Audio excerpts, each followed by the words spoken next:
অবৈধ হচ্ছে, ঠিক আছে, এটা অবৈধ হচ্ছে, এবার আমরা করতে আছি, এটা অবৈধই। কিন্তু সরকার বাড়ায় 1 টাকা, হারা বাড়ায় 10 টাকা। উৎপাদক দোকানদারকে কোনো রকম চান্দা দিই না আমরা। আগে তো দিনে বা আগে আগে সামনে আগে 7 দিন আর এখন 7 দিনে বর্তমানে এখন এই না চান্দা পাওয়া যায় না, কোনো আহে না, দিও না আমরা চান্দা কেউ। কিন্তু আমরা তো সেই তফিক নেই যে আমি একটা দোকান টাকা দিয়ে একটা দোকান নেবো, সেই তফিক আমার নাই। অবৈধ হচ্ছে, ঠিক আছে, এটা অবৈধ হচ্ছে, এবার আমরা করতে আছি, এটা অবৈধই। বাংলাদেশ সব জায়গায় আছে, ফুটপাতের দোকান আছে, আর তোর এই না আমরা করতে আছি অবৈধ এটা। এখন এই নাই। আর তারপর কথা হচ্ছে আর যে সরকার গ্যাসের দাম দিয়েছে 140 টাকা, সেখানে কোনো গ্যাসের দাম নিতে আছে 2000 টাকা, 1900 টাকা নিতে আছে। 5 লিটার গ্যাস নিতে আছে 1200 টাকা।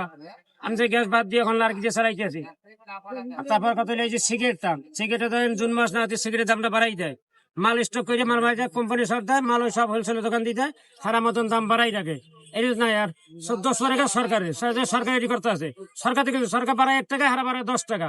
এত সরকার 10 না, 10 টাকা তো হারা করতে আছে কোম্পানি, এক কোম্পানি। এর সব জিনিসের দাম তারা স্টক করে মালের দাম বাড়াইতেছে। এই যে যদি তারা একটা চেক দেয়, প্রত্যেকটা দোকানে যাই এরা ই করুক, তাই তো মালের দাম ইয়ে সবাই সিন্ডিকেট করতে আছে। মাল স্টক রাখা সবাই দাম বাড়াই দিতে আছে, কার মাল নাই।